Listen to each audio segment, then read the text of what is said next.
this is the only truck stop near Timmins, Ontario, as far as I know. Esso Cudlock. And it was listed on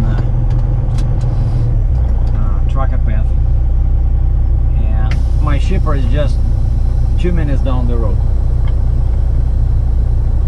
And we're gonna go and pick up Komatsu 360 excavator without a bucket.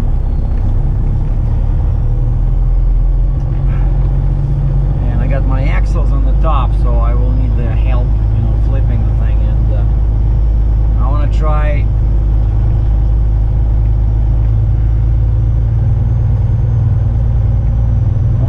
flipping the neck. These guys park like there's so much parking space on the side there, they all park in the middle. And there's actually a sign on the building, there's a restaurant there. It says, "Truckers, do not park closer than 100 feet from the building or you will be towed." Oh, they don't care. Alright, so this is the main drag. Like the west part of Timmins, you know, which I came from, where this car is coming from the west. So I bypassed downtown Timmins because I came up 144, and that's what I have to take going down, because that's a King's Highway, and my Ontario annual permit only works on King's highways. Like otherwise, you know, there's a shorter way. So basically I'll be trying to go to, like, back the way I came, the way this red truck is coming, like going in the opposite direction. And I'll take 144 south and then 17 west to Sault Ste. Marie. And on this side there's Sault Ste. Marie, Ontario, and then I cross the bridge and go into Sault Ste. Marie, Michigan.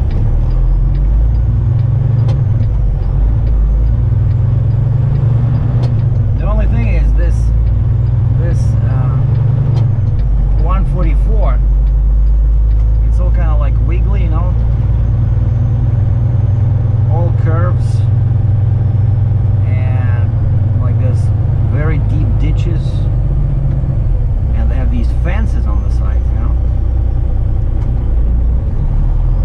So I don't want to be too long.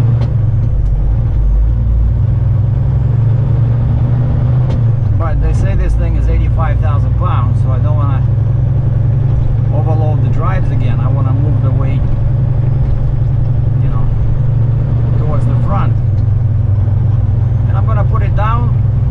The flip box, I'm not gonna take it off. I'm gonna drive like that. And in the back, I need all 4 axles down, because Michigan requires all axles down, right? All right. So this is a Cooper tire. I think mine's the next building. Yeah, this one. Bunch of excavators outside.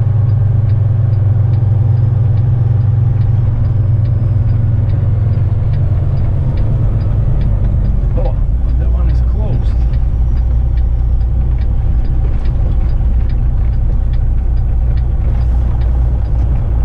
Visitors must sign in at front desk before entering premises. Actually, I was doing a reconnaissance yesterday, just trying to figure out which way is the entrance. Like, there's another gate over there, but it's much, you see, like, it's narrow, there's cars over there. But this one has a chain. And I think mine is in the back there, because, no, mine is not supposed to have a bucket. And this is a local Komatsu dealer. Alright, they said, I called them yesterday, I said, "What time you guys in the yard?" They said 7:38. I said, okay, I'll be there somewhere in that, you know, gap. So now time now is 7:42.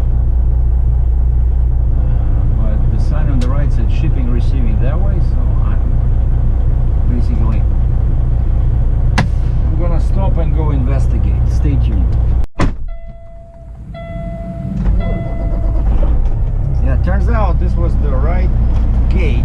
I went into that one, and the guy says, I said, why is there the chain? And he says, you have to sign in. So I went in there, signed in, and we checked the serial number.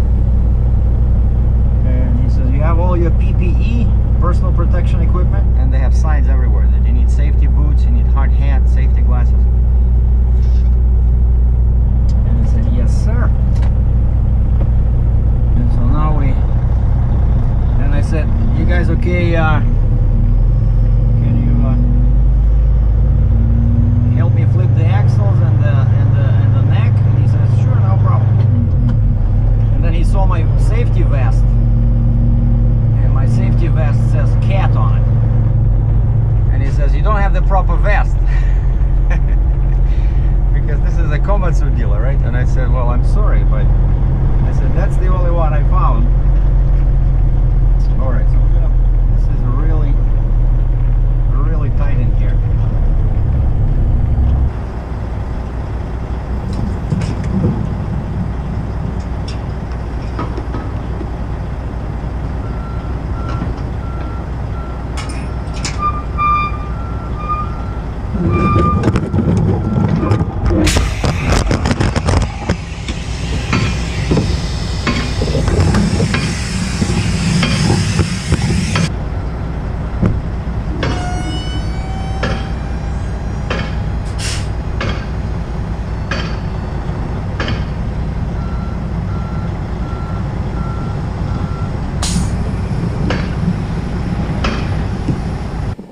So you see, I was able to move the fifth wheel. Before I could only go here. So now I can go here, and I still have a bunch of room in the back. So this thing can actually work with a single axle Jeep. So everything is connected. And my hose, I was afraid my hydraulic hose would not be long enough. No, it's okay, because I moved forward, right? And the only thing now is, see, this cannot go in there, it's too far. Anyway, my machine is over there, number 5.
All right, I want to show you the load and then my concerns.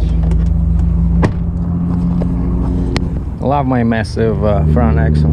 Always wanted to have a truck with 20,000 pound front axle. Call me crazy. Anyway, so we have 85,000 pounds, and this time I was able to hook up chains to the frame, which is all bent. Basically, it's a used repossessed machine that goes to Komatsu dealer in Wisconsin. So you see I got 2 chains here. I put 2 like this, but I ran out of these binders. You see, somebody was asking me if these binders are helpful. See, here's an example. See, I can just hook it up directly because of this big slip hook directly to the track, but I ran out of them because all those are the same with the big slip hook. So over there I had to use a chain, you see. But I did the same in the back. I put cross 2 chains in there, and then did the same thing over here. But then somehow, you know, I don't trust these tracks, especially this is, you know, old machine. See, all the tracks are broken, right? So I decided to go totally crazy and add 4 more chains, like how I usually do it, like this. And of course the trick is you have to put them where the wheel is, otherwise the track will start sagging and you'll be tightening your binders till Christmas. See? And basically I got what, 4 chains on tracks and 4, 8, 10, 12. I don't think I ever put so many chains. I don't know why I bought it. Oh, and 1 more on the boom. And we have no bucket. And at first the guy said, let's tie it down, you know, this way, where the cylinder was totally retracted, and we couldn't put it down, you know. So I said, no, let's do it as if we have a bucket. I said, extend this all the way. You see, he did it like this. And basically the guy was sitting in the excavator, and me and the other guy, we were just holding this. So of course it'll be tricky to lift it because it'll just, you know, it swivels over there. So, but one thing I wanted to show you guys is this. If you look from the side, now you see how the line, if you look at the top of the frame, you see how it breaks, right? Like over here it goes slightly down, and then over here it just, you know, kind of like this. It goes like this. That's second axle, and then instead of continuing this line, it goes here, you know. And so basically I need more shims. So you see here, to the top, from the top of the axle to the top of the frame, 7, right? And there's nothing I can do about that one. 7.5. Well, 7 1/3, right? But then here we're at 8, and here we are at 9. So what that means is there's more air in the bags, and that's why it sits like this, right? So basically it doesn't have enough weight on them, you know, like light weight, it goes up, right? Like when you empty, your bags are all the way up. And so but I'm of course loaded, so I'm gonna drop the front so that, you know, because I need to drain the air from these 2 axles in order to release the tension here. But I got a bigger one. See, like the smallest one is yellow, the second size is blue, and I have the biggest one a red. And what I want to do is somehow get rid of this tension and put in the red ones. All right, it worked. Basically what I did, I released the air from these 2. I dropped the front of the trailer on the ground so that this is higher, but it was still pinched. And what I did is I tried to release the air from the trailer, you know, like playing with this, because as soon as you release it, things starts happening, and I was able to pull out first this one and then and put in the on this side and then the other side. See, so this is much it's about, I don't know, maybe 30%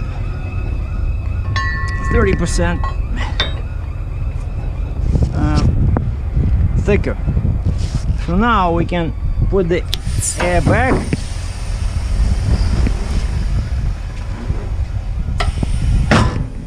Wow. So this is Highway 144 South, Federal Highway, or as we call them here, King's Highway. And that's where my annual permit is valid. So I'm just gonna go down south the same way I came to Sudbury, but then instead of going to Toronto, I'm gonna catch Highway 17, another King's Highway, going west to Sault Ste. Marie. And it looks okay now, but then a little bit halfway down, it's gonna be very twisty, narrow shoulders. There's a bunch of lakes in there up ahead. And I came through here yesterday. I saw two moose,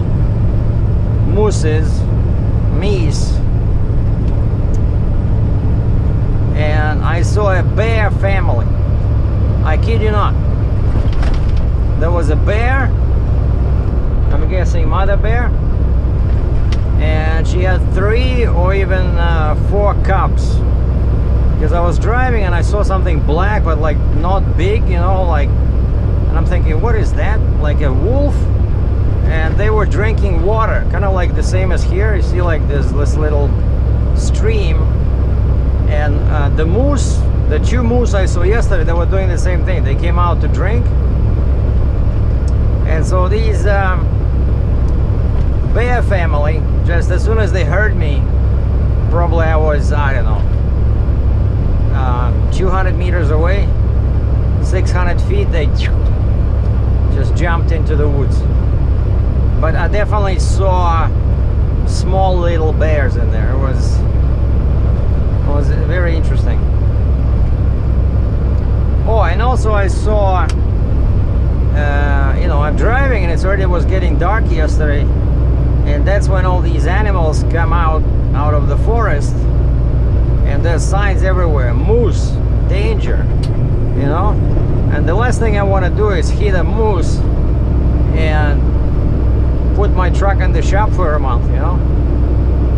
And so I'm looking, I'm driving, I'm looking, I'm checking my shoulders, you know, and then I see something on the opposite side, like on this side. I was coming this way. On this side, some 2 dots, 2 black dots, like, it looks like the size of a dog, but there's 2, kind of like 2 dogs running, you know. And then as I caught up with them, turns out they were not dogs, they were these little, what do you call them, those guys that live in the water and they build dams, you know, like beavers, I think. So 2 beavers are running on pavement towards me on the opposite side, and as I was getting close, one of them just stood up on its rear legs and looked at me, kind of like, what the heck, man, we're walking here. Well, I'm just about to leave this little watershed 144 LTD. So like pretty much the only place between Sudbury and Timmins, you know, like kind of like a truck stop, you know. They have pumps in there, there's a restaurant, and there's a convenience store, washrooms, you know. Gas is $1.41. And I've been sitting and thinking, you know, how do I get out of here? There's a guy parked next to me, and the problem I see over there, it's very steep. Like to get on the pavement, you know, I would have to stop and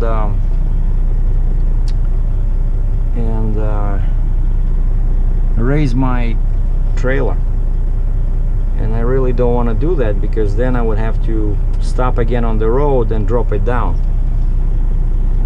So maybe we'll just go crazy and turn around somewhere here.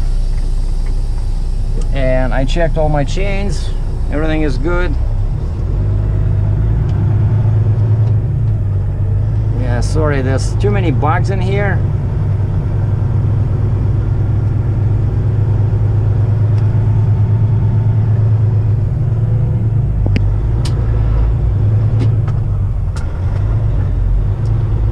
Yeah, will I catch it over there?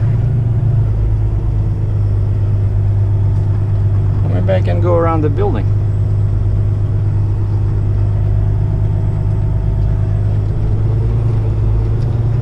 Yeah, I don't like this.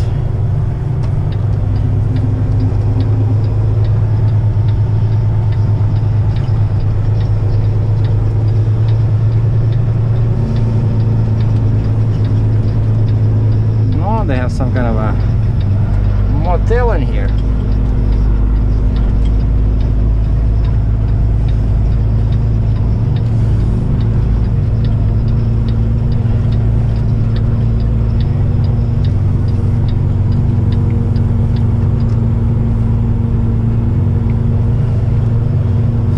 Beautiful.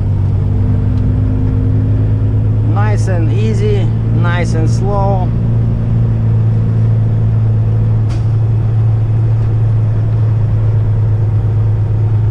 Because yeah, this one is actually, it's a road. Like there's some kind of a road in here, 560 something. And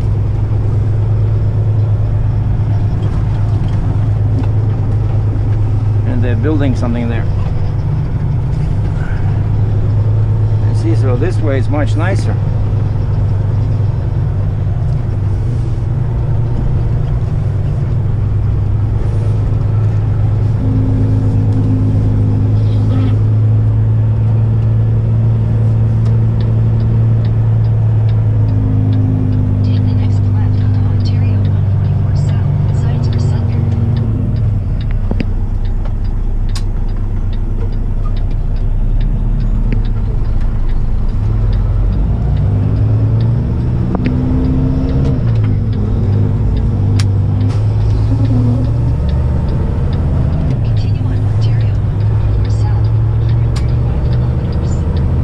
So Sudbury is 150 kilometers, which is about 92 miles. I hope nobody hits me from the back. That's why I got my flashers on. And the fuel economy, just as I thought, is 65 liters per 100 kilometers. Oh, and they're building something here, like a rail rest area.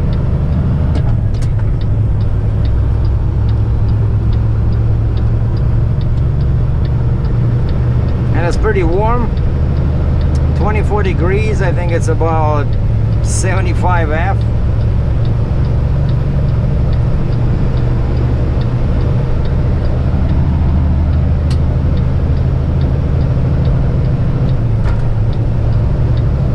All right.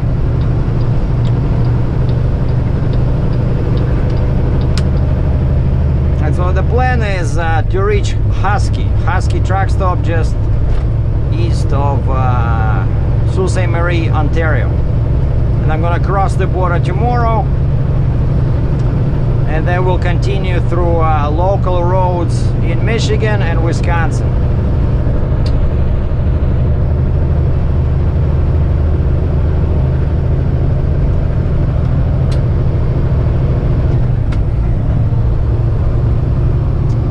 So stay tuned, we're gonna finish here.